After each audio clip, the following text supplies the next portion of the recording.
Son vaxtlarda deyirlər obyektlər yanır, yoxsa yandırılır. Deyir nə siqaret. Ölkədə bir çox ticarət mərkəzləri eyni zamanda yanır.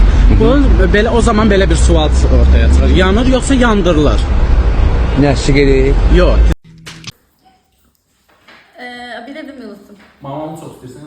Hə. Papanı. Mamamı çox istəyirsən yoxsa papanı? Deyir mamamı çox istəyirsən, yoxsa mən neyim? Kimi çox? Papanı. Ata, sən məni sevirsən yoxsa anamı? Səni. Məni sevirsən.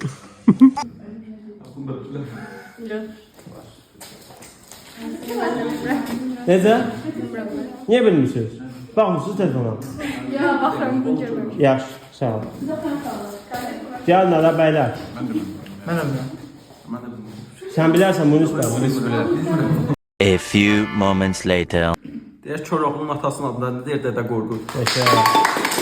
Koroğlunun atasının adı nə olub? Dədə Qorqud. Hadi bana müsaade. Aa bu şey bir Fatime. Sana göre evdekileri atmışım.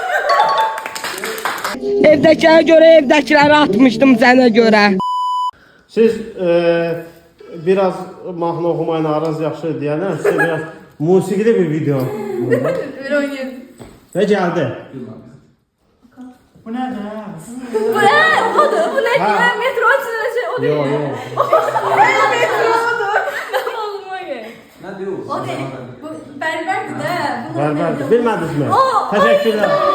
A few moments later. Sadelik başta olsun onda. Onsuz olur. Bu son stili değil. Hatta 5 gün konak gelmişim diyorum. 5 gün qonaq gəlmişik bu dövrana.